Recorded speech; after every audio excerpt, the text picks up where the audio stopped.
Bonjour à tous, je vous demande d'accueillir Madame Kouchko-Morizet. Merci.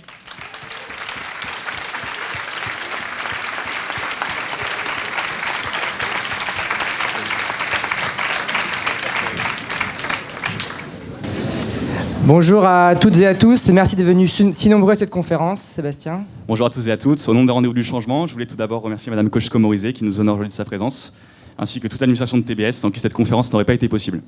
Effectivement.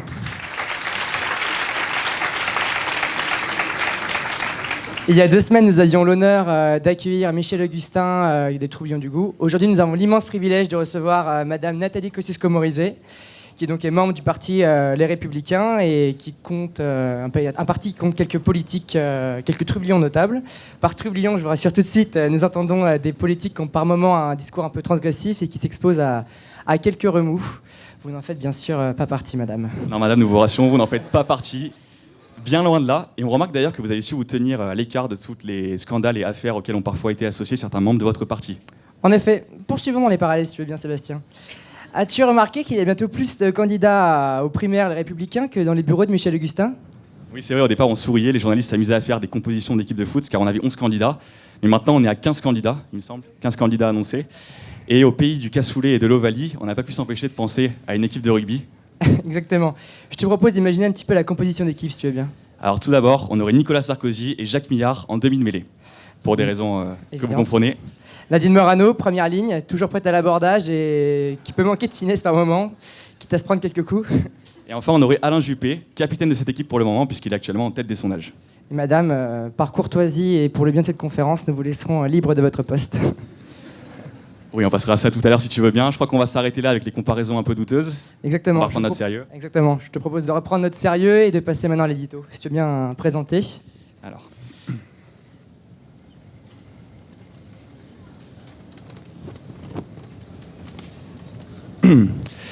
En 2012, vous arrivez 3e à la primaire socialiste, avec 17% des voix. Vous soulevez alors pendant la campagne... Sébastien, je suis désolé de t'interrompre, mais tu t'es pas trompé d'édito ? Bah non, c'est l'édito d'Arnaud Montebourg. Bah oui, justement.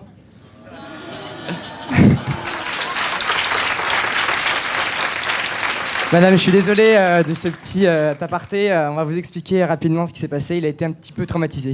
Alors bon, c'est vrai, désolé, je vais vous expliquer un peu ce traumatisme. Monsieur Montebourg, à 2 reprises, devait venir à TBS. Ça a fait un petit peu l'affaire de cette année. Une première fois en octobre. Et il avait annulé sa conférence le jour même pour des raisons donc on comprend très bien. Il était reparti à Paris précipitamment. Mais une deuxième fois, il devait venir en mars. Et cette fois, il avait annulé pour... 24 heures avant, il avait annulé pour, je le cite, un impromptu impondérable. Exactement, un impromptu impondérable, ça reste sans commentaire. Mais bon, on va néanmoins profiter de cette conférence pour passer un petit coucou à notre ami Montebourg, qui est donc devenu malgré lui le parrain de notre promo. Alors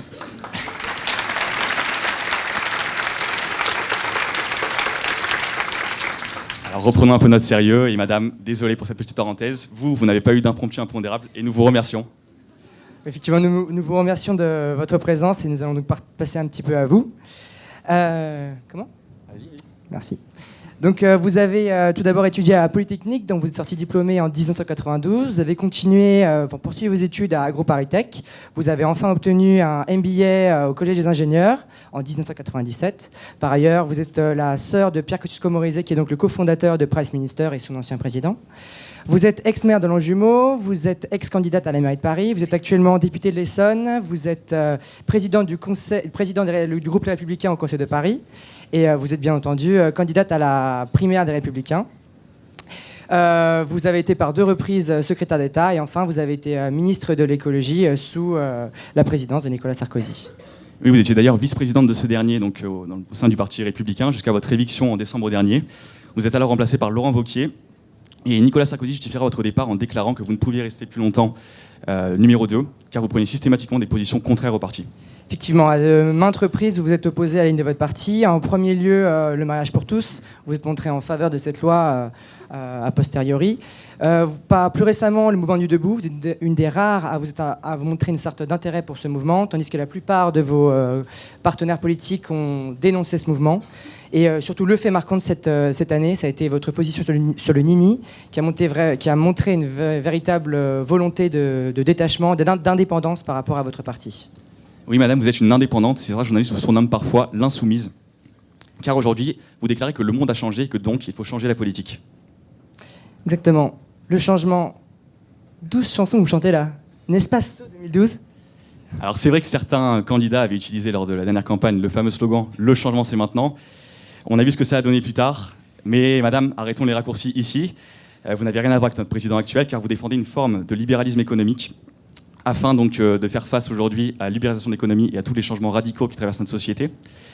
Vous incarnez donc cette pensée nouvelle. Vous êtes contre toutes les formes de conservatisme et nous pensons que cette réflexion pourra intéresser un large public aujourd'hui. Exactement. Nous vous remercions de votre présence et nous sommes convaincus que c'est une chance pour nous de pouvoir dialoguer avec vous, échanger. Nous vous remercions de nous avoir écoutés en tant que jeunes troublions que nous sommes et nous allons passer maintenant à la période d'interview dirigée par Gauthier, Amel et moi-même. Merci.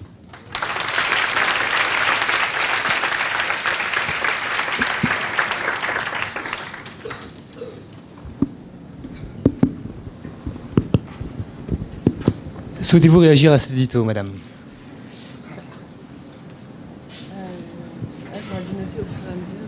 Non, écoutez, alors, je peux faire un commentaire personnel. J'en ai entendu plein des éditos sur moi. Parce qu'en fait, c'est souvent comme ça que ça marche dans les universités. Et moi, j'aime bien aller faire des conférences dans les universités. Donc, ça commence en général par une espèce de bio... voilà. Et c'est sympa de la faire à deux, et c'est sympa de la faire comme vous l'avez faite. Donc je vous décerne. Merci. Enfin, je le ferai savoir. Non, parce que je vous explique, en général, ce qu'ils font, c'est qu'ils essayent de copier des trucs comme genre à la télé, mais en faisant plus trash pour se démarquer. Et en fait, faire plus trash, c'est pas forcément intéressant. Il faut juste faire autrement. C'est un sujet, ça. Autrement. Exactement. Voilà. Donc, vous êtes aujourd'hui à Toulouse. Vous commencez votre visite avec votre présence à TBS et nous en sommes vraiment très ravis. Vous allez ensuite faire une visite de iLab à la clinique Pasteur. Ouais, enfin, après le déjeuner, parce qu'entre-temps, je vais déjeuner quand même. J'ai faim. Comme je vous comprends. Vous serez ensuite présente à At Home, donc un espace de travail dédié aux startups toulousaines. Vous vous rendrez ensuite à 18h à la librairie Priva pour une séance de dédicace et pour une rencontre autour de votre livre. Et enfin, vous terminerez la journée à 19h à la salle Saint-Subra pour une réunion publique, si certaines personnes ont envie de continuer le débat que nous allons ici commencer. Donc, pendant cette conférence, nous allons tout d'abord vous poser quelques questions d'actualité. Vous voulez pas dire à tous ceux qui sont derrière debout, qui restent 3 places devant, parce que asseyez-vous devant, il y a plein de place là. Les gens Vous avez ont entendu ? Les gens debout. Si certains sont intéressés, ils peuvent venir s'installer devant, à gauche. Pardon, c'était pour le repos de mon âme à moi. Allez-y. C'est pas grave. Donc, nous allons vous poser quelques questions d'actualité tout d'abord, pour enfin parler de problèmes plus politiques et socio-économiques, parler de la politique pure notamment, et nous terminerons avec des questions de politique internationale, car j'ai noté que vous n'en parliez pas énormément dans votre livre, et ça serait très intéressant de savoir quel est votre point de vue sur nombre de sujets. Donc tout d'abord, la semaine dernière, un naufrage en Méditerranée. Le nombre de victimes estimé est à environ 500, des réfugiés. Qu'en pensez-vous ? Posé comme ça, la question... Où est-ce que, selon vous, il y avait un problème ? Oui, Qu'est-ce qu'on aurait pu faire ? Je comprends ce que vous voulez dire. Alors, vous commencez fort parce que, en fait, je pense que c'est le sujet du moment.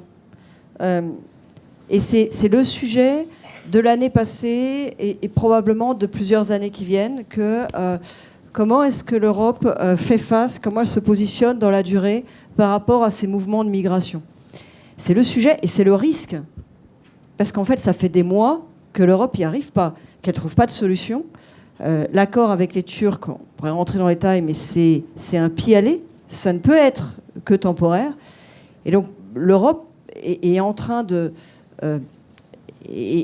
voir se multiplier autour d'elle les risques sur lesquels, finalement, elle ne trouve pour le moment que des réponses palliatives. On a eu l'été dernier la dette grecque, on a les migrants. Là, on va avoir le Brexit. J'imagine que vous l'avez tous bien dans le viseur au mois de juin.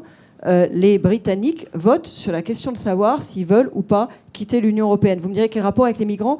Le rapport, en fait, c'est qu'il y a des sujets qui ne peuvent trouver de solution que dans un cadre collectif. Et ce cadre collectif, pour nous, c'est l'Union européenne. On peut faire tout ce qu'on veut, on peut dire tout ce qu'on veut en matière d'immigration, on peut rêver de reconstruire les frontières, de les fermer. Ça ne peut pas marcher, ça ne marchera pas. C'est ce monde-là, il est fini. Donc le sujet qu'on a aujourd'hui, c'est est-ce qu'on peut définir ensemble une politique d'immigration qui soit à la fois une politique digne, parce qu'en fait, certaines images que donne l'Europe aujourd'hui sont indignes. Elles sont indignes, elles abîment l'Europe. Et je ne suis pas sûre qu'on mesure en fait tout le mal qu'on est en train de faire au projet européen, aux valeurs européennes, à l'image de l'Europe, en laissant faire ce qui est en train de se passer. Donc l'enjeu, c'est d'avoir une politique digne, une politique qui est cohérente avec notre histoire, avec ce qu'on est, et une politique qui soit en même temps soutenable. Soutenable aussi bien du point de vue de la sécurité que du point de vue économique. Et force est de constater qu'aujourd'hui, ce n'est pas du tout ce qu'on a. On a quoi aujourd'hui ? On a mis en place un espace qui s'appelle Schengen, qui est un espace de libre circulation intérieure, sans avoir de politique commune. Quand vous y réfléchissez, c'est quand même insensé. Ça veut dire qu'à l'intérieur de l'Europe, vous pouvez circuler, mais que les critères pour entrer dans cet espace devenu commun ne sont pas les mêmes suivant les pays.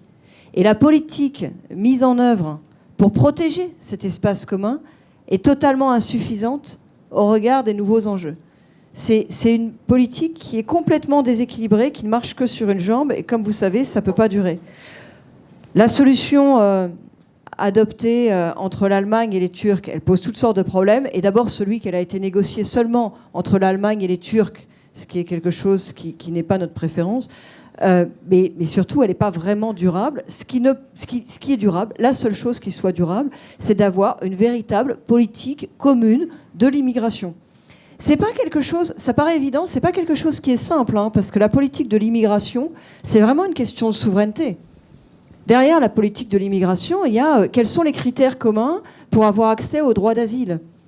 Combien de personnes on accepte ? Sur quelle base ? Quels sont nos objectifs ? Et puis il y a des intérêts différents. Un pays comme l'Allemagne, qui a une très faible démographie, ils font peu d'enfants, les Allemands, et qui a un dynamisme économique qui est supérieur au nôtre, ils ont des intérêts, ils ont une capacité d'accueil qui sont différentes. Donc je ne vous dis pas que c'est simple à mettre en œuvre, mais je suis absolument convaincue que si on n'y arrive pas, en fait, on fera exploser l'Europe. L'Europe explosera si on ne trouve pas les moyens de mettre en place une politique d'immigration commune. Elle explosera sous des pressions multiples, une pression médiatique, une pression d'image, parce qu'en fait, toutes ces images, tout ce qui est en train de se passer depuis des mois maintenant est insupportable. Et le deviendra de plus en plus dans la durée, et puis une pression de soutenabilité, parce que quand on accueille sur des critères différents, avec des intérêts différents, ben on se retrouve en frontal entre pays, comme on l'est par exemple avec les Britanniques sur Calais. Alors, autre sujet d'actualité du moment, la France a connu ces derniers temps des manifestations multiples autour de la loi El Khomri d'abord, et ensuite avec le mouvement Nuit debout. Selon vous, comment en est-on arrivé là ? Et contrairement à ce que vous dites dans votre livre, est-ce que la politique est encore la seule solution ? Alors, moi, je pense que la jeunesse a raison de se révolter. Et d'ailleurs, je la trouve remarquablement calme. Donc, ceci est un appel à la révolution. Mais non, mais sérieux. Le problème de l'injustice, c'est qu'on s'y habitue. Et ça, c'est vraiment dangereux. On est aujourd'hui dans une situation qui est celle d'un déséquilibre entre les générations qui sont installées et les générations qui sont par ailleurs sorties du monde du travail, qui sont en retraite, et la nouvelle génération qui arrive dans le monde du travail. Ce déséquilibre se fait au détriment des nouvelles générations, au détriment des jeunes actifs. Il n'y a pas de fatalité à ça. Ça n'a pas toujours été le cas. Et d'ailleurs, ce n'est pas le cas partout en Europe. On est un des pays dans lesquels, par exemple, en termes de richesse, en termes de revenus, le déséquilibre est le plus marqué entre, d'un côté, les retraités et de l'autre côté, ceux qui travaillent. Vous êtes une des générations dans lesquelles le déséquilibre est le plus marqué entre la facilité qu'ont eu ceux qui ont aujourd'hui 60 ans à s'acheter un appartement et la difficulté que vous avez, vous, et que vous aurez à vous loger. Donc le déséquilibre entre les générations, en termes d'accès au général, accès à l'emploi, accès au logement, accès à l'indépendance, il est très fort. Et il se mesure. Hein. Il se mesure, par exemple, sur des critères comme revenu moyen des plus de 60 ans et revenu moyen des moins de 50 ans. Ben, en France, c'est la même chose. En Allemagne, il y a 20% de différence. C'est normal qu'il y ait une différence. Quand vous êtes à la retraite, vous gagnez un peu moins quand vous travaillez. C'est normal qu'il y ait une décote. En France, c'est le contraire. Facilité à l'accès au logement. Là aussi, il y a une différence générationnelle considérable. Donc je trouve ça normal que la jeunesse bouge. Je trouve ça normal que la jeunesse se bouge. Et je trouve d'ailleurs qu'elle devrait se bouger plus. Après, il faut choisir ses combats. Et c'est vrai que moi, ça me fait un peu bizarre quand je vois une partie de la jeunesse, en fait assez minoritaire au regard du nombre, qui défile dans les rues en demandant, en ayant des revendications sur, grosso modo, les critères du CDI. Parce que le CDI, aujourd'hui, les employeurs, ils n'en proposent plus ou presque. On nous dit, le CDI, c'est la forme majoritaire du travail. Ouais, c'est vrai en stock. Vous avez 80% des gens qui bossent aujourd'hui sont en CDI. Mais pas vrai en flux. C'est-à-dire ceux qui arrivent sur le marché du travail, ce qu'on leur propose pour l'essentiel, c'est des CDD. Et de plus en plus, ça va être des opportunités de travail indépendants.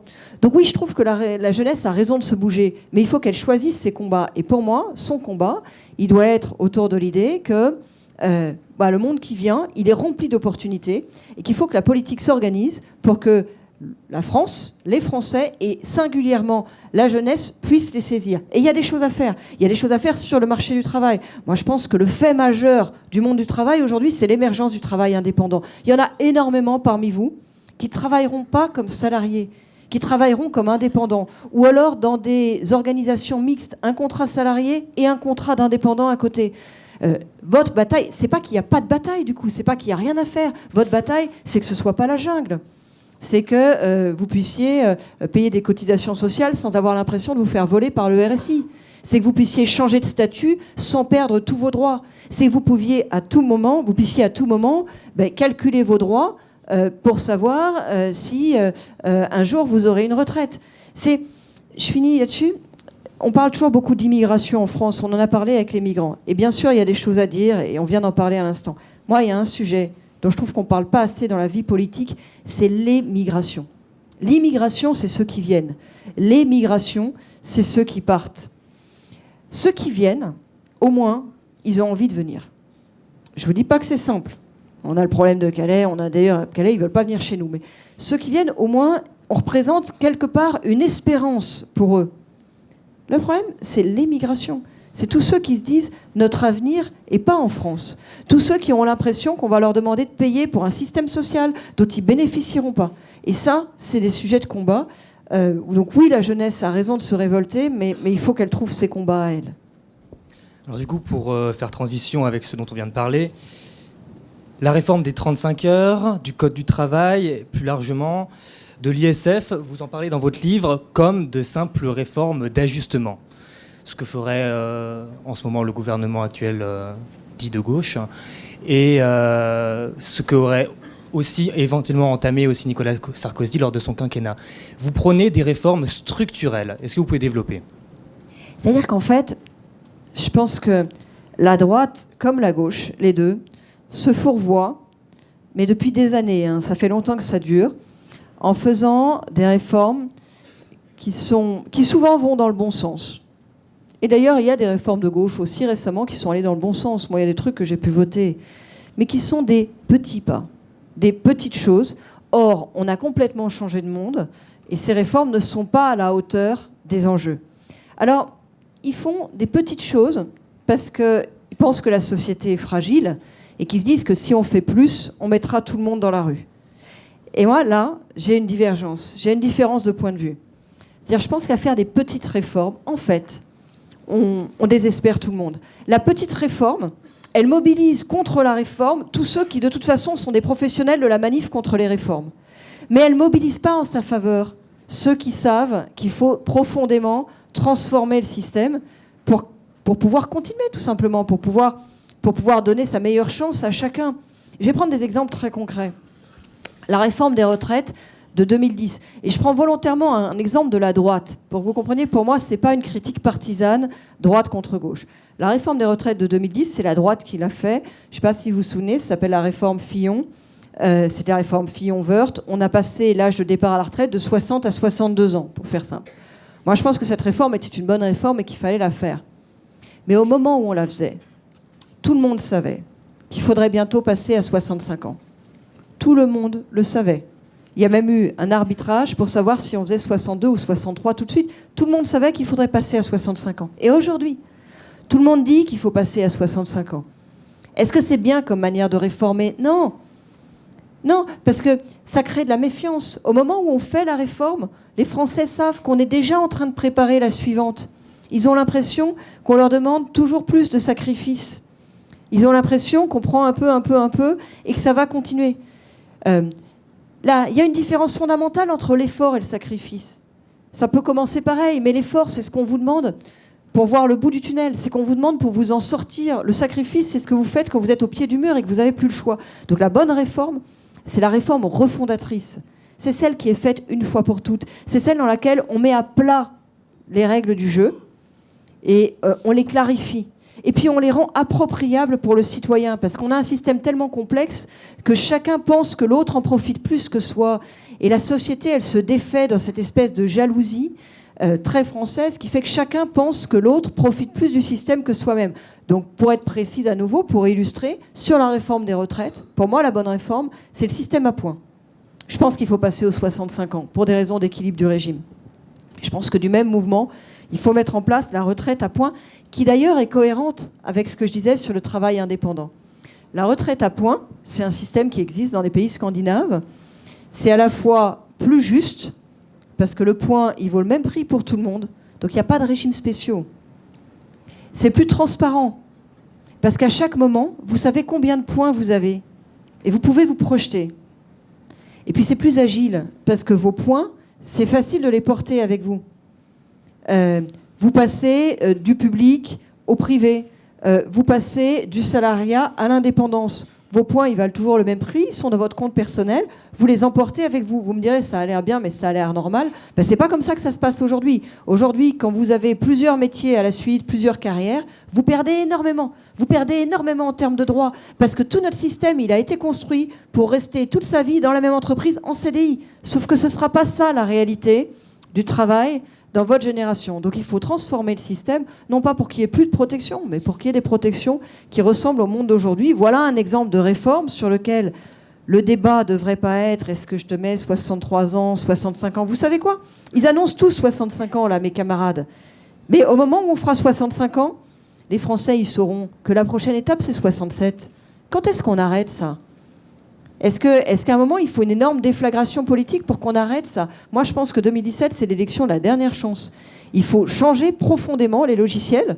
Sinon, les Français, ils sont en train de changer profondément leur logiciel politique. Je ne suis pas sûre que ce soit forcément une réussite. Exactement. Mais justement, il y a une vraie problématique en France aujourd'hui, c'est qu'on parle de trop de changements par moment, ce qui laisse vraiment un flou législatif et qui empêche parfois les investisseurs de venir en France. Donc est-ce que trop de changements, ça tue pas le changement ? Et donc la question que peut se poser aussi, c'est Sarkozy en 2007, donc lors de la première campagne présidentielle, il avait proposé toutes ces réformes, la réforme des retraites et toutes les réformes de libéralisation, et il les a pas faites. Qu'est-ce qui nous prouve aujourd'hui que vous allez les faire ? Qu'est-ce qui vous allez au bout des réformes ? Alors, sur la question des réformes, la réforme des retraites, c'est justement la seule qu'il n'avait pas proposée en 2007. Et il l'a fait parce que... mais c'était bien de la faire néanmoins. C'est d'ailleurs... cette critique que vous faites, non seulement je l'entends, mais je la fais à mon tour. Je pense que c'est d'ailleurs un des problèmes d'avoir comme seul projet aujourd'hui de dire on va revenir sur les 35 heures, on va supprimer l'ISF. Parce que ça, c'est des choses que la droite a déjà promis et jamais réalisées. Donc moi je pense qu'il faut à la fois en 2017 réaliser un certain nombre de promesses qui traînent depuis trop longtemps, mais surtout en fait faire un reset profond, faire un changement de logiciel profond et des transformations qui permettront quelque part de ne plus avoir à en faire. Sur la question du changement permanent, je crois que le bon rythme de réforme, c'est ce qu'ils ont fait en Angleterre. C'est intéressant leur rythme de réforme dans le premier mandat Cameron.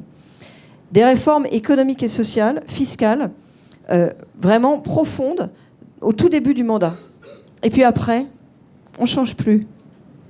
Alors, les réformes commencent à porter leurs fruits. En termes de popularité, c'est pas forcément évident, parce que les réformes, c'est lourd. Donc ça veut dire qu'en l'occurrence, c'était un gouvernement qui s'est traîné avec une forte impopularité. Mais vous voyez, au moment de sa réélection, Cameron, le Labour pensait qu'ils allaient gagner. Ils pensaient qu'ils allaient gagner parce que pendant le mandat de Cameron, il y avait 2 millions d'indépendants, de jobs indépendants qui avaient été créés. Et ils ont un droit qui est vraiment pas super protecteur. Il y avait 2 millions de jobs indépendants avec des revenus qui étaient vraiment faibles. Et donc le Labour pensait que ça, c'était ce qu'ils appelaient un précariat, et que c'était des gens qui allaient voter pour eux. Et ils ont fait campagne là-dessus. Ils ont fait campagne sur le précariat, ils ont fait campagne notamment en direction de cela pour récupérer ces voix. Et en fait, c'est Cameron qui a gagné. Et Cameron, il a gagné finalement assez facilement, contrairement à toutes les attentes. Et il a gagné notamment avec les voix de ceux-là, ces indépendants. Et pas seulement parce que, quelque part, c'était ces réformes qui avaient créé ces jobs indépendants, mais il a oublié quelque chose. C'est que les gens, ils votent en fonction de leur représentation plus qu'en fonction de leur intérêt. Et ces indépendants, ces jobs indépendants, eh ben, ils étaient dans une logique d'un marché du travail libéral. Voilà, ils travaillaient en indépendant et ils ne se retrouvaient pas dans le discours que leur tenait le Labour. Vous me direz quel rapport avec ma question ? Le rapport, c'est le rythme. C'est-à-dire, moi, je pense qu'il faut qu'on fasse des réformes économiques et sociales profondes, définitives, la première année. Et après, on peut dire aux entreprises, toutes les réformes fondamentales ont été faites. Maintenant, à vous de jouer pour créer de l'emploi. Ça ne veut pas dire qu'on ne fait plus rien pendant les 4 ans qui restent. Il y a bien des choses à faire. Moi, par exemple, je pense qu'il nous faut une réforme constitutionnelle parce que nos institutions, elles ne sont pas adaptées aujourd'hui aux transformations de la société. Donc il y a d'autres choses à faire dans les 4 ans qui restent. Mais je crois qu'il faut avoir des réformes économiques, sociales, fiscales, la première année, profondes, définitives, mais aussi dans un temps relativement resserré. Ce que n'ont fait ni la droite ni la gauche. Quand vous regardez les mandats de droite et de gauche, les derniers, en fait, il y a des réformes qui sont égrenées tout au long du mandat, et vous avez même des changements de pied. Vous regardez le mandat de Hollande, il commence avec Jean-Marc Ayrault sur un certain style assez gauche traditionnel, c'est-à-dire qu'en fait, il revient sur des réformes de Nicolas Sarkozy. Donc il revient pour partie sur la réforme des retraites, il revient sur la TVA sociale pour faire un peu la même chose en différent avec le CICE. Il fait quelques réformes fiscales. Bon, et puis en milieu de mandat, il change de pied. Au passage, c'est pas nouveau. C'est ce qu'avait fait Mitterrand. Vous vous en souvenez pas, moi non plus, mais ça existe dans les livres d'histoire politique, entre 81 et 88. Mitterrand, 81, il arrive avec un programme de gauche. Il met en place une politique de gauche. 83, il change complètement de pied et de Premier ministre. Avant, c'était Mauroy. Après, il met Fabius. Il y a un petit parallélisme, en quelque sorte, dans cette espèce de mouvement d'oscillation. C'est pas bon. Comment voulez-vous qu'un chef d'entreprise se retrouve là-dessus ? Le chef d'entreprise, ça le dégoûte, et puis ça lui complique la vie. Quelque part, un chef d'entreprise, ce qui est le plus important pour lui, c'est la stabilité. Il a besoin de pouvoir calculer et anticiper sur plusieurs années. Ces espèces de mouvements d'oscillation sont terribles. Et ce n'est pas juste l'alternance politique, les mouvements d'oscillation. C'est l'oscillation à l'intérieur d'une période politique, de politiques qui, grosso modo, n'ont pas de vision et ne savent pas trop où ils vont. Donc moi, ce que je crois, c'est qu'il faut arriver avec un programme clair, se donner 1 an pour le faire sur la partie économique, sociale, fiscale. Et encore une fois, ça ne veut pas dire qu'on ne fait rien le reste du temps, mais il faut pouvoir dire aux entreprises, on a remis d'équerre les règles du jeu, et maintenant, c'est avec ces règles du jeu-là que vous jouez pour 4 ans. Alors, vous vous souciez également du changement d'ère qu'opère le numérique. Vous en parlez beaucoup, et nous, en tant qu'étudiants en école de commerce, nous sommes déjà d'ores et déjà confrontés à ces problématiques. Et demain, en tant que futur cadre, on va devoir composer avec elles et accompagner ce changement. Qu'est-ce que vous proposez pour accompagner justement ces changements ? Et vous parlez beaucoup d'automatisation dans votre livre. Et qu'en est-il des emplois non reconvertibles pour ceux qui ont bossé 30 ans en usine et qui font face à l'automatisation ? Alors, le numérique, la transformation numérique, c'est en train de se passer. Et c'est un véritable changement d'ère. C'est pas juste une nouvelle technologie. Parfois, dans l'histoire technologique, vous avez eu des technologies qui ont changé tel ou tel secteur industriel, telle ou telle dimension de la vie quotidienne, telle ou telle même dimension culturelle ou esthétique. Bon, par exemple, on a inventé la voiture, le moteur à 4 temps, la voiture, bon, ça a changé pas mal de choses. Mais ça, c'est jamais que des changements progressifs. Et ce qui est en train de nous arriver avec le numérique, c'est pas ça, c'est un changement d'air. C'est quoi la différence ? Le changement d'air, c'est quand vous avez une technologie qui rencontre des valeurs. C'est pas juste une modification technologique, c'est une technologie qui rencontre des valeurs et ça transforme en profondeur la société. Vous voyez, c'est pas l'imprimerie qui a changé la vie, c'est pas l'imprimerie qui a changé le monde, c'est le moment où l'imprimerie a rencontré le mouvement des Lumières et ça a diffusé. Et c'est pas le numérique tout seul qui change la vie, c'est pas le fait de pouvoir faire des mails, ça on s'en moque, c'est les valeurs qui traversent la société, qui sont des valeurs beaucoup plus... qui aboutissent en fait à l'effondrement des pyramides hiérarchiques, pour moi en tout cas je le crois, à la mise à mal d'une forme de verticalité qui existait à tous les étages, politiques, économiques, relations humaines dans la société d'avant, pour aller vers une forme d'horizontalité dans laquelle on fonctionne en réseau, dans lequel le pouvoir n'est plus fondé sur la rétention de l'information, mais le mode ordinaire, c'est le partage de l'information. Et donc c'est une transformation majeure, profonde, bien au-delà de juste une nouvelle technologie qui fait que on va pouvoir être plus compétitif ou plus rapide sur telle dimension. Ça a des conséquences dans tous les secteurs de la vie et en particulier dans le monde du travail. Mais quand je dis dans le monde du travail, c'est pas dans la façon de travailler, c'est dans la façon de concevoir le travail, c'est dans le type de job qui vont pouvoir être proposés. Et ça, cette révolution-là, c'est important de ne pas la manquer, c'est important de ne pas la rater. Et c'est important notamment pour votre génération, parce que c'est votre boulot qui est en cause. La révolution de l'automatisation, de la robotisation, en France, on l'a ratée. On l'a ratée, et aujourd'hui, le secteur industriel, il représente à peine plus de 10% du PIB. Et c'est une catastrophe. Et c'est un drame, y compris un drame social dans certaines régions. La robotisation, on l'a ratée parce qu'on n'a pas voulu la regarder en face, parce qu'on a pensé aussi, dans certains secteurs, que éviter de robotiser, c'était protéger l'emploi. On ne voulait pas remplacer les jobs par des robots. Et donc on a évité de robotiser. Alors ça, à court terme, c'est peut-être gagnant. À moyen terme, c'est la catastrophe. Pourquoi ? Parce que vous n'avez plus de compétitivité. Du coup, les autres vous bouffent les parts de marché.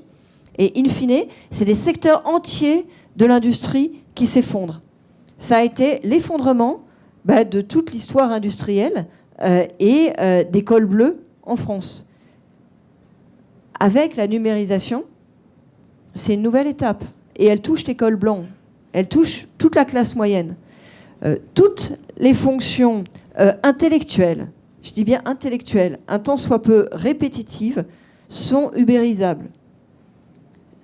L'histoire des cols bleus, c'était pas ça. C'était des jobs en fait avec une dimension technique, une dimension, je veux dire, physique, concrète, manuelle. Ça peut être robotisé. Aujourd'hui, je vous parle de fonctions strictement intellectuelles. Intellectuelles, mais répétitives. Donc, qui peuvent d'une manière ou d'une autre être captées par une learning machine. Des jobs comme avocat. Vous allez sur le site demanderjustice.com, vous avez l'ubérisation des avocats. Des jobs comme huissier de justice. J'ai rencontré récemment le président de la Chambre des huissiers de justice. C'est ubérisable. En fait, toutes sortes de choses, de métiers dans lesquels les gens se pensaient à l'écart du changement du monde. Pourquoi ? Parce que pour eux, le changement du monde, c'était la robotisation et il n'était pas robotisable. Mais on peut être non robotisable et tout à fait ubérisable. La banque, l'assurance et, j'ai le regret de vous dire, probablement une partie des spécialités dans lesquelles vous pouvez trouver des débouchés aujourd'hui. Alors, est-ce que c'est la catastrophe ? Non, c'est pas la catastrophe, parce qu'il y a d'autres jobs qui se créent. C'est juste qu'il y a un enjeu formidable de reconversion, de transformation. Et la reconversion n'est pas impossible, c'est pas vrai. Il y a des nouveaux panels d'emploi dans ce nouveau monde. Il y a des nouveaux boulots qui se créent. L'enjeu, c'est de faire en sorte que ce ne soit pas des petits boulots, que ce ne soit pas la jungle. Je donne un exemple concret. Vous parlez avec les chauffeurs Uber. Il y en a plein qui n'avaient pas de job avant. C'est pas de la reconversion, c'est de la reconversion à partir de rien pour certains. Il y en avait aussi qui avaient des jobs avant et qui trouvent là un palier pour aller vers autre chose. Donc l'enjeu, c'est pas de préserver le monde d'avant et Madame, dire restons avec les taxis. il faut qu'on avance un petit peu plus vite. Pardon. Désolé. Je me laisse emballer, mais attendez, c'est le monde dans lequel vous allez vivre Oui, quand bien sûr, même. vous avez raison. Bon, Tiens, vas-y, Amel. Alors maintenant, pour parler Désolé. de politique pure, aujourd'hui, il y a de plus en plus de Français qui votent FN.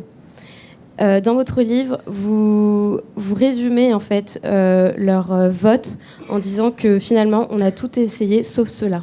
C'est ce qu'ils devraient penser, ce qu'ils pensent selon vous. Et en même temps, cette liberté qu'on entretient avec la démocratie, qu'on nous envie tant à l'étranger, peut-on encore y croire au regard du Front républicain qui, pour beaucoup de Français, symbolisait un enfreint à cette démocratie? En effet, hier, FPE en Autriche a remporté le premier tour des élections présidentielles avec 35% des voix, et aucun des deux grands partis classiques n'était présent. En France, est-ce que la montée du FN n'est pas avant tout un échec de la droite? J'entends par là que si l'on regarde les dernières élections, c'est avant tout l'électorat des Républicains, donc de la droite classique, modérée, qui a baissé au profit du FN. En somme, la gauche est peut-être divisée, mais la droite ne rassemble plus. Si vous me demandez si la politique dans son ensemble aujourd'hui, la droite en particulier, la gauche aussi, à mon avis, tout le monde a une responsabilité, sans aucun doute. Enfin, de toute façon, quand on est en échec, on a forcément une part de responsabilité. Ça ne veut pas dire qu'on est responsable de tout, mais c'est quand même une invitation à se poser des questions sur ce qu'on est et sur ce qu'on fait. Je reviens juste sur votre question quand vous dites on a tout essayé. Ça, c'est l'argument du FN. Enfin, c'est l'argument d'une partie de ceux qui votent FN. Moi, je crois qu'on n'a pas tout essayé, en fait. Et de certains qui votent FN. Oui, et de certains qui votent FN. C'est ce que je dis. Moi, je crois qu'on n'a pas tout essayé. Donc ça n'est pas mon argument à moi. C'est-à-dire que c'est un argument qu'on entend beaucoup. C'est un argument qui est utilisé par certains pour justifier ou pour expliquer leur choix. Et je crois que, justement, un des enjeux de la politique aujourd'hui, et pour moi, 2017, c'est la dernière chance pour ça, c'est de montrer qu'on n'a pas tout essayé. C'est pas de proposer le prolongement de ce qui se fait depuis 15 ans ou 20 ans. On est bien d'accord.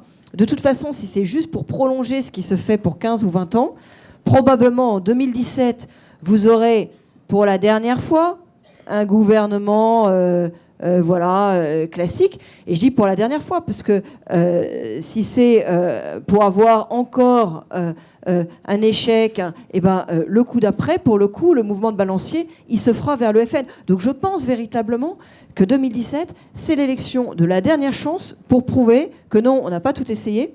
Et par ailleurs, je pense qu'il faut le prouver parce que je suis sûre que le FN, ce serait une catastrophe.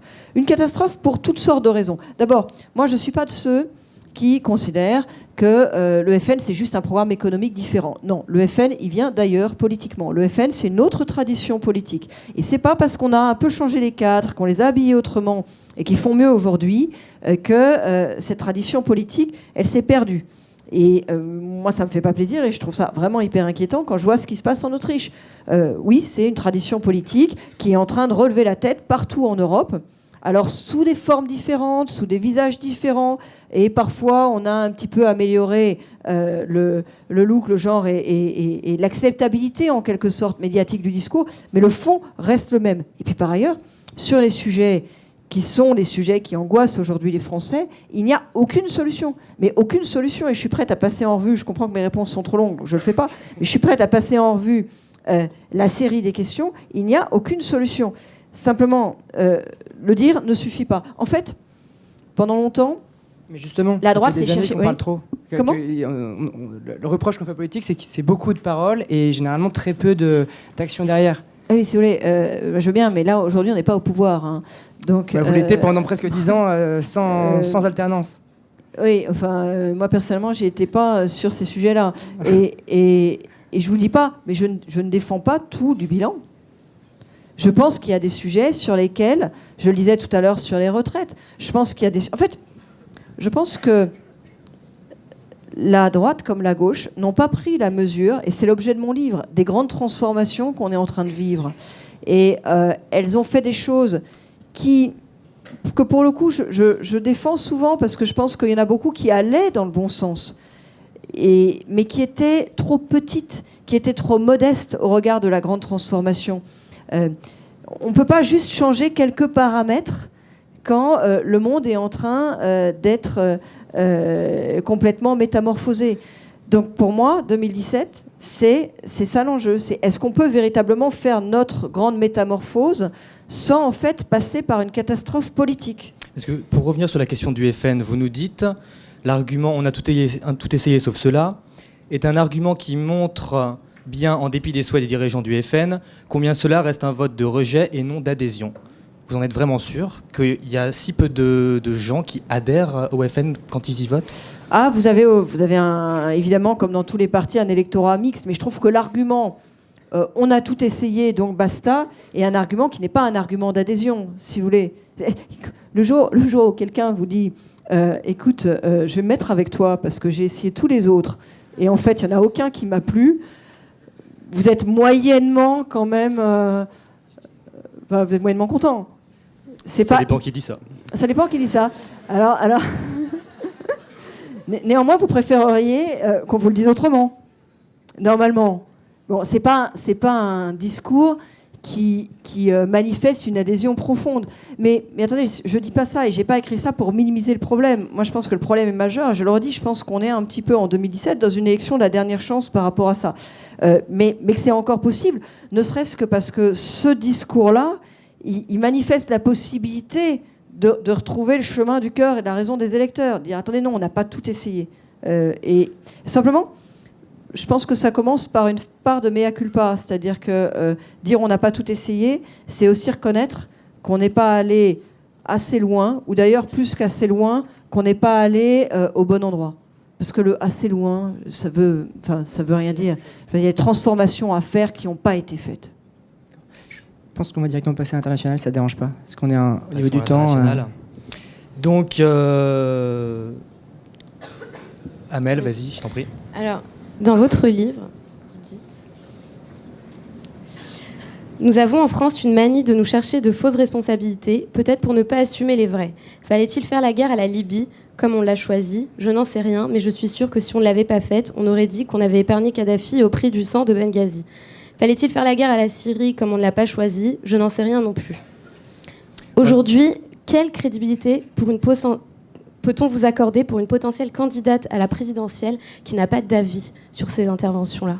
Non, vous ne pouvez pas dire ça. Là, vous tronquez, vous sortez de son propos un passage qui d'ailleurs ne porte pas essentiellement sur la politique internationale. Très peu. C'est des sujets... Comment ? On a très peu de passages sur la politique. Bah oui, parce que c'est pas un livre programmatique, ça n'a pas pu vous échapper. C'est un livre de vision. C'est central aujourd'hui. Oui, mais quand vous faites un livre comme ça, si vous voulez pas le faire en 12 tomes, en fait, vous êtes obligé de faire des choix. Et mon choix a été de donner l'accent, en l'occurrence, sur la question du travail et sur des questions qui sont dans la société, dont on a peu parlé jusqu'à maintenant, comme par exemple la question de l'intégration ou la question de l'islam. Mais je reviens sur la question de la Libye. C'est un sujet dans lequel vous pouvez trouver que j'ai un regard peut-être trop complexe. On préférait des oui ou des non, mais la vie et la question est complexe. Moi, je reviens de 5 jours au Sahel, où j'étais au Mali, au Niger et au Tchad, avec les armées françaises qui sont déployées là-bas. Je suis convaincue que ça a été une bonne chose d'y aller. Et en même temps... on ne pourra pas en partir comme ça.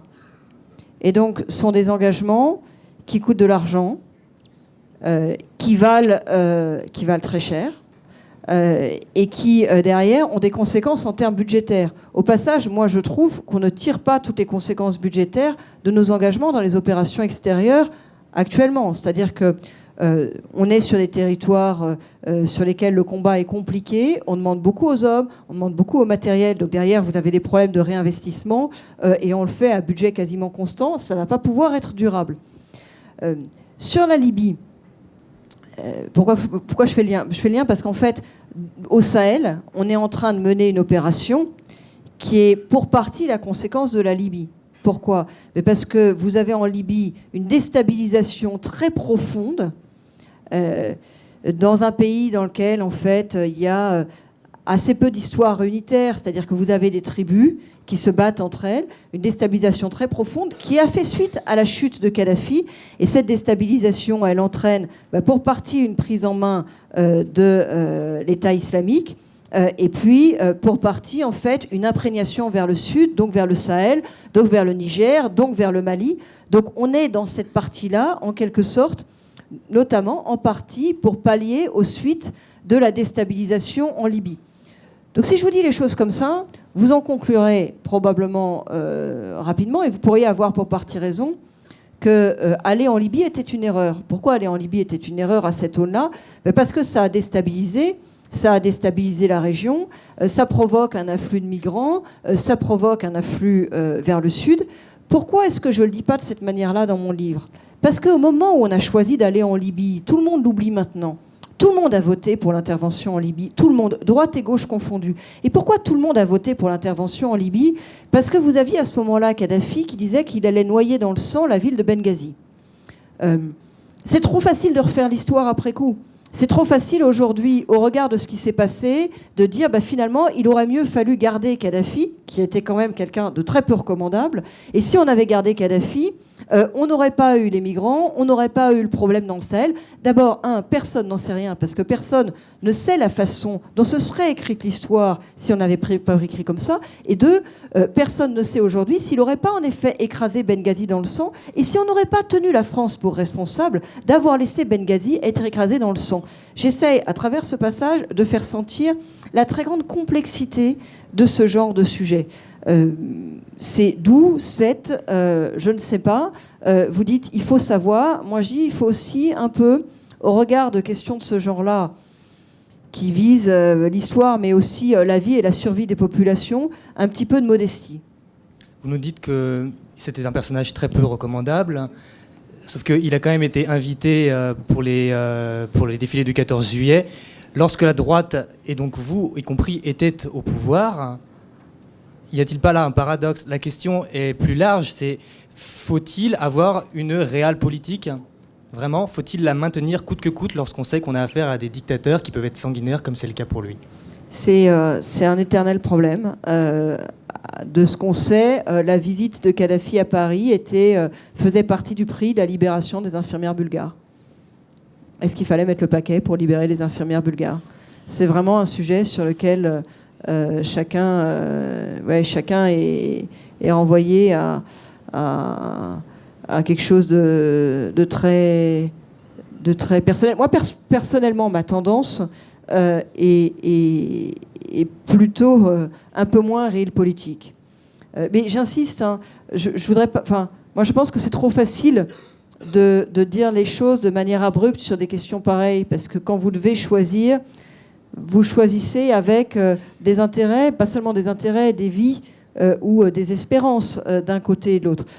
Personnellement, je fais partie de ceux qui sont insatisfaits, par exemple, aujourd'hui, devant notre politique au Moyen-Orient et au Proche-Orient. J'ai pas aimé du tout que François Hollande donne la Légion d'honneur au prince héritier d'Arabie Saoudite dans des conditions qu'en plus j'ai trouvé vraiment problématiques, parce qu'en fait on a essayé de nous le cacher.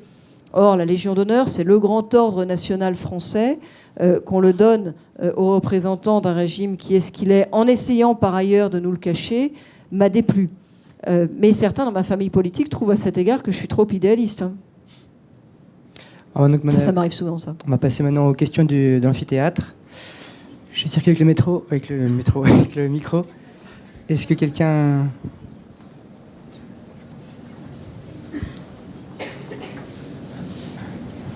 Vas-y.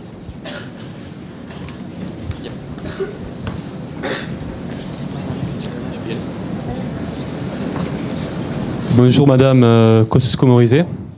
Pour ma part, j'aurais une question de politique générale.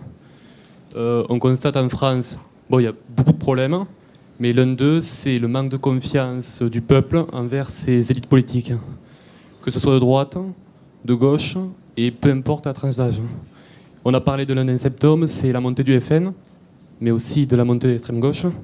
Et ma question, elle est simple.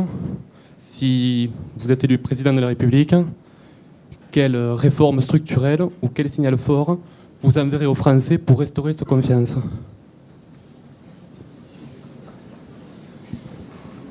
Alors, d'abord, moi, je partage tout à fait le constat. Et ce que je disais tout à l'heure, le constat, le mouvement de défiance, il prend différentes formes.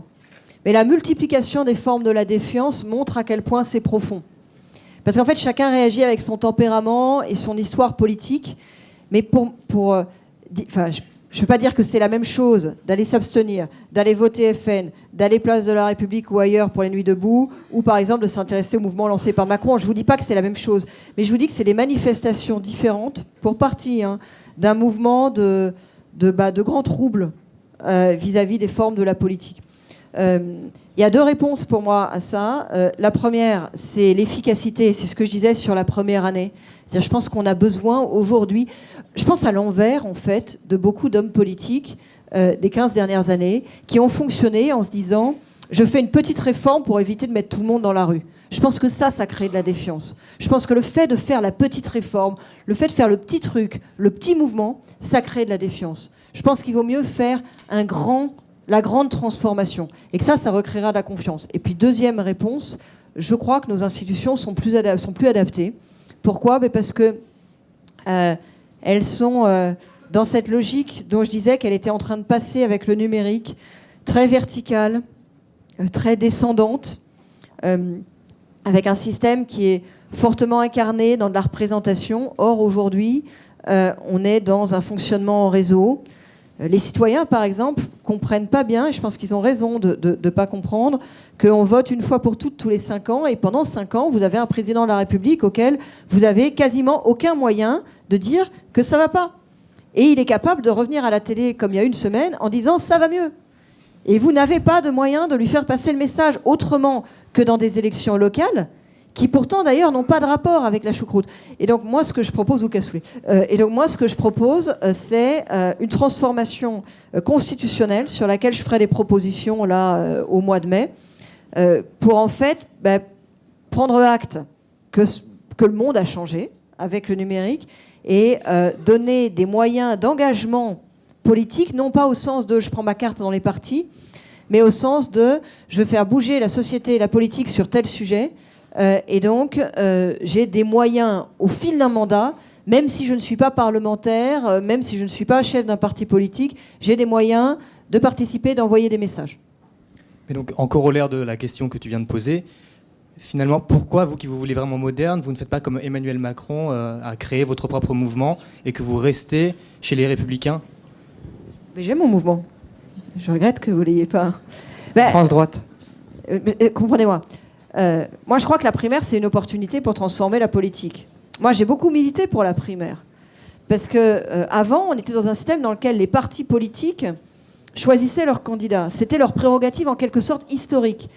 Aujourd'hui, dans un mouvement de modernité, c'est un peu le seul mouvement de modernité que je vois en ce moment, mais de ce côté-là, mais aujourd'hui, dans un mouvement de modernité, finalement, le parti, les Républicains, a accepté d'abdiquer cette espèce de privilège historique et de dire je le partage avec les citoyens et on va faire une primaire et c'est vous les citoyens qui allez choisir notre candidat. Bon, moi je trouve ça formidable, donc moi je suis là-dedans et je me bats là-dedans. Sur le mouvement d'Emmanuel Macron, moi il y a des choses qu'il dit que je trouve intéressantes depuis longtemps et dans lesquelles je pourrais me retrouver, mais enfin sa démarche de liberté, il la commence en déclarant sa loyauté à François Hollande. Pour une démarche de liberté, ça se pose là quand même. Vous croyez pas ? Bonjour. Moi, justement, c'est une question sur Emmanuel Macron. Est-ce que vous seriez prêt donc, à travailler avec lui et pour créer un mouvement qui s'affranchirait de l'échiquier politique gauche-droite, comme il l'a dit ? Il voudrait rassembler des personnes issues de la gauche et de la droite. Est-ce que vous avez dit que vous reconnaissiez dans certaines de ses idées ? Est-ce que vous avez pensé à travailler avec lui ? Bon, sur le fond, Macron, il dit des choses que j'ai pu dire ou même écrire par ailleurs et avec lesquelles et sur lesquelles on pourrait tomber d'accord. Par exemple, la réforme du statut de la fonction publique, l'idée que le statut de la fonction publique il n'est pas du tout adapté à la modernité, l'idée que les clivages politiques ils sont sur certains sujets largement dépassés. Ça oui. Il y a deux problèmes. D'abord, son expression ni gauche ni droite, je l'aime pas. Et j'ai écrit un papier là-dessus. Alors d'ailleurs, c'est marrant parce que depuis, il a changé. J'ai écrit un papier là-dessus dans Le Monde au début de la semaine pour dire que pour moi, ni gauche ni droite, c'était nulle part. Et que les vraies transformations en France, elles se faisaient et gauche et droite. Elles se faisaient quand la gauche comme la droite dépassaient leur polémique pour pouvoir, à un moment, partager ce qu'elles avaient de meilleur. Pas en expliquant en quelque sorte qu'on vient de nulle part. Donc là-dessus, j'ai une réserve. Mais surtout, je le redis, j'ai une réserve vis-à-vis de la manière dont il se met dans une démarche de loyauté totale à Hollande. Pour moi, une candidature, elle commence par... vous êtes candidat si vous pensez que vous ferez mieux que les autres. Alors vous me direz, Macron n'est pas candidat. Ben oui, mais justement, c'est un peu le problème. Ça va où?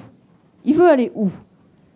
Voilà, la politique, ça passe quand même par des élections. Donc il y a un moment où la question, c'est est-ce qu'on est candidat et à quoi?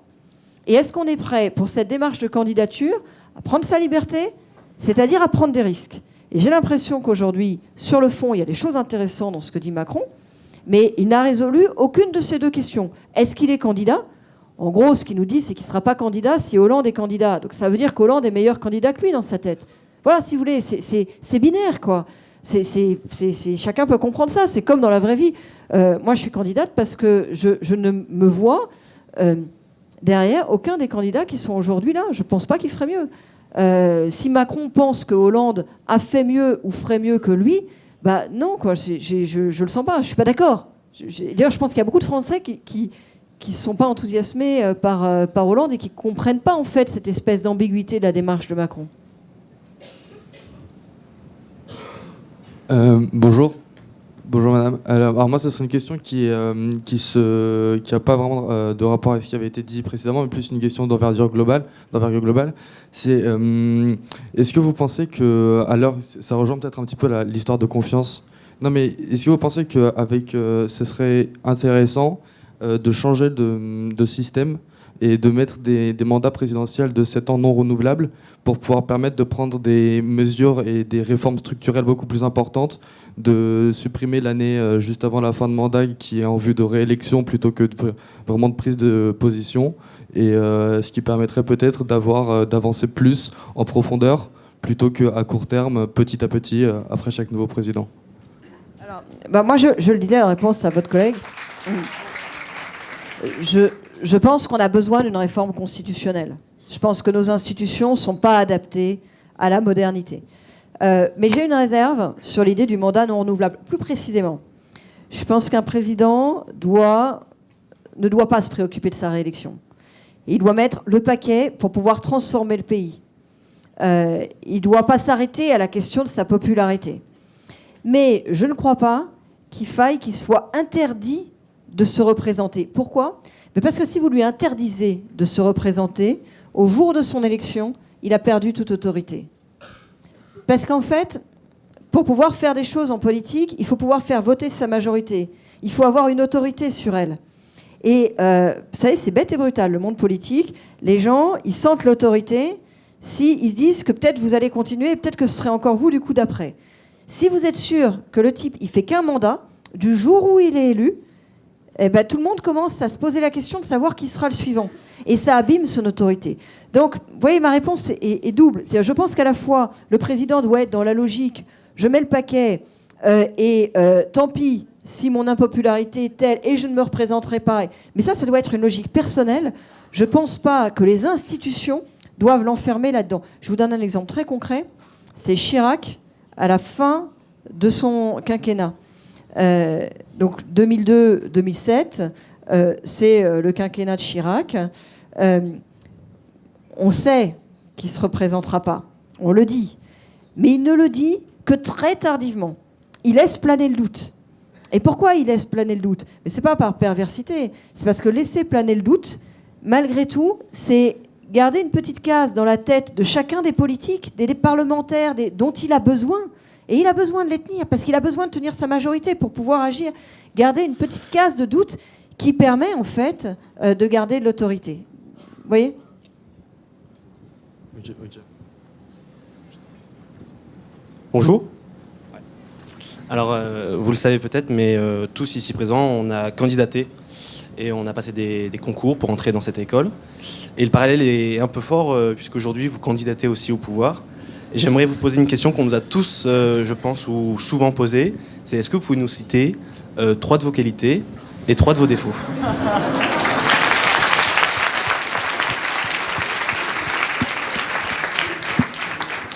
On a l'impression que c'est du vécu. C'était la question que vous avez tous eue. J'ai horreur de cette question. Non, moi, j'ai de la chance. J'ai fait une école scientifique. Donc, on vous demandait de résoudre les systèmes à X équations et X inconnus. Ce qui, en fait, est vachement moins angoissant que la question 3 qualités et 3 défauts. Les qualités, je vous les laisse. C'est-à-dire, c'est à vous de les trouver. Et les défauts, je ne veux pas fuir votre question, donc je vais en trouver. Alors, j'en ai plein, j'en ai plein. Peut-être que mes collaborateurs vont pouvoir m'aider. Je regarde Olivia au premier rang. Bon, en général, j'ai un défaut communément admis et très angoissant pour mes collaborateurs, qui est que j'ai tendance à dire vraiment très vite ce que je pense.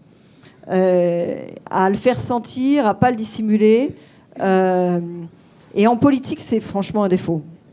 Vraiment. C'est-à-dire, ça pose toutes sortes de problèmes.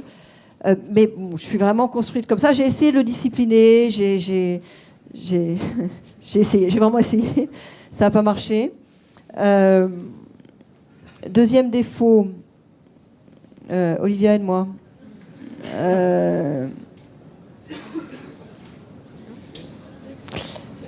Je manque un peu de patience, mais je me suis beaucoup soignée.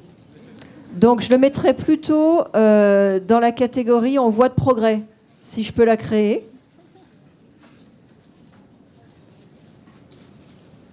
Troisième défaut. J'ai un défaut terrible pour une politique, mais vous allez trouver que... Alors comme je ne suis pas perverse du tout, je ne vois pas assez la perversité des autres. Mais là aussi, je me soigne.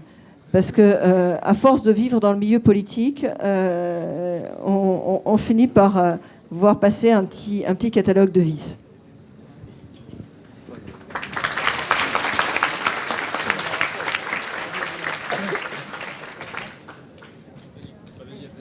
Bonjour madame. Bien connu de tous, bien qu'inconnu de la plupart, Poulpi avait une question pour vous. Je vais vous expliquer qui est Poulpi. Donc, c'est un de nos étudiants, et je me fais ici son porte-parole. Donc, étudiant qui cherche à rester anonyme depuis très longtemps et qui m'a transmis sa question. Vous pourrez donc me répondre à ce propos. Jean-François Maillet, élu républicain, a annoncé que les femmes sont là pour faire des enfants. France Keller a écrit un tweet à l'encontre de Najat Vallaud-Belkacem, suggérant qu'elle a utilisé son physique pour devenir ministre. Vous êtes une des seules femmes si importantes de la vie politique en France, avec Marine Le Pen bien sûr, mais les Républicains préfèrent payer plusieurs millions d'euros d'amende plutôt que de présenter des candidates. N'avez-vous pas honte parfois de vous présenter sous l'étiquette d'un des partis les plus sexistes de France? Signé Poulpi.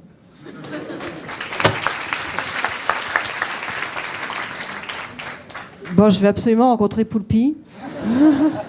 Dans ma promo de Polytechnique, il y avait un type qui s'était caché sous l'anonymat, mais c'était pour faire des blagues de cul. Il s'appelait Sexman comme pseudo.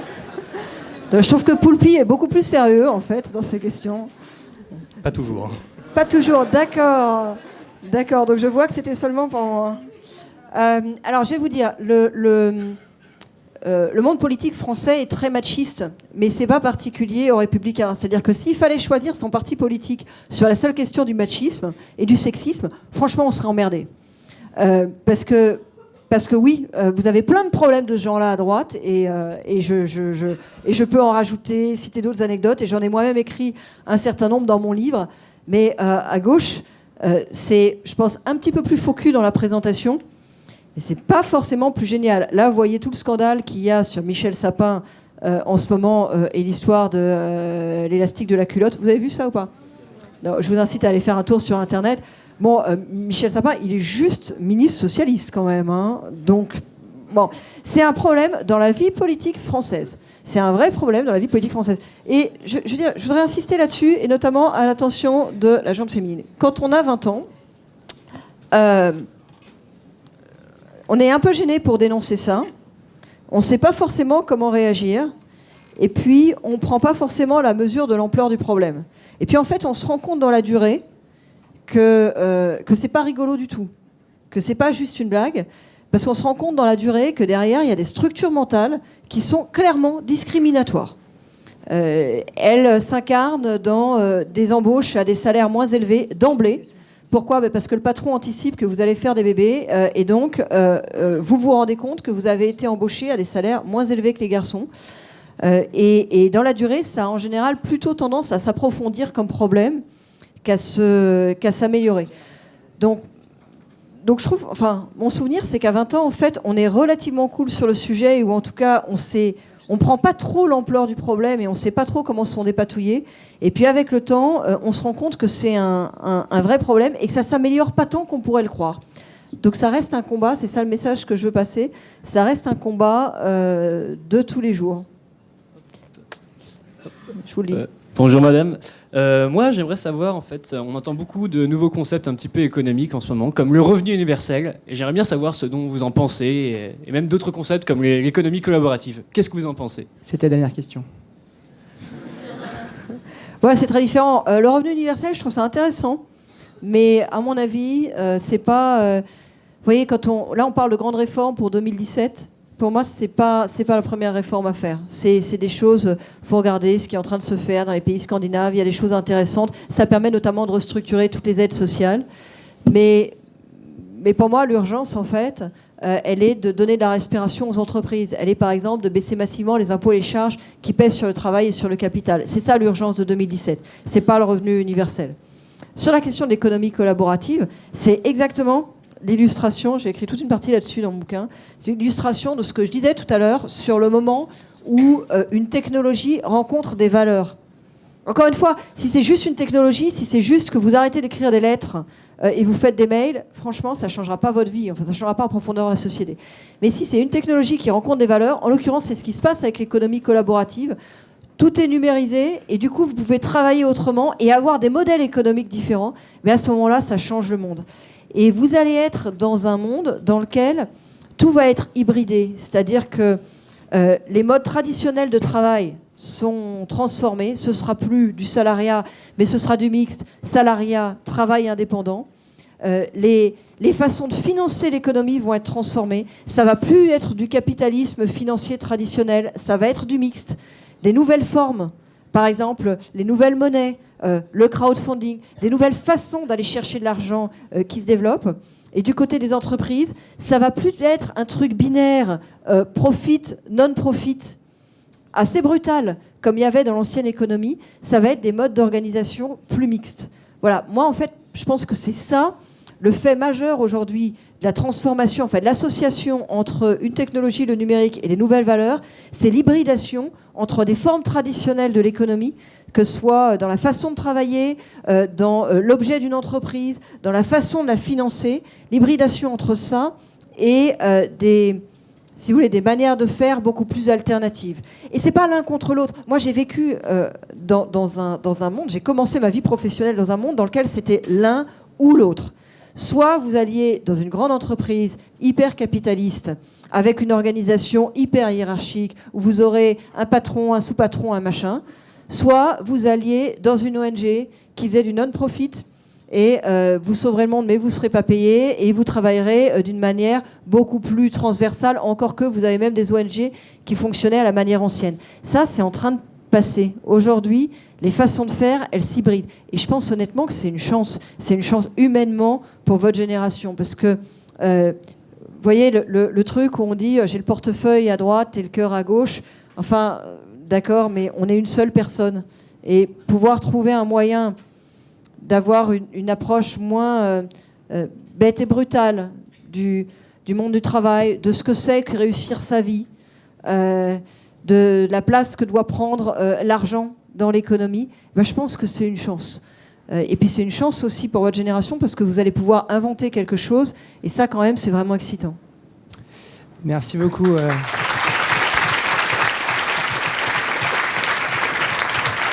C'était donc le mot de la fin et donc au nom de TBS, nous vous remettons ces petits goodies au nom, aux couleurs de TBS. C'est une batterie, je crois. Ah, c'est une coque, ouais. Ah, c'est la batterie.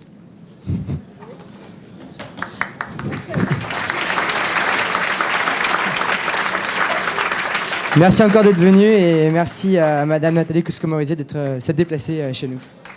Merci beaucoup.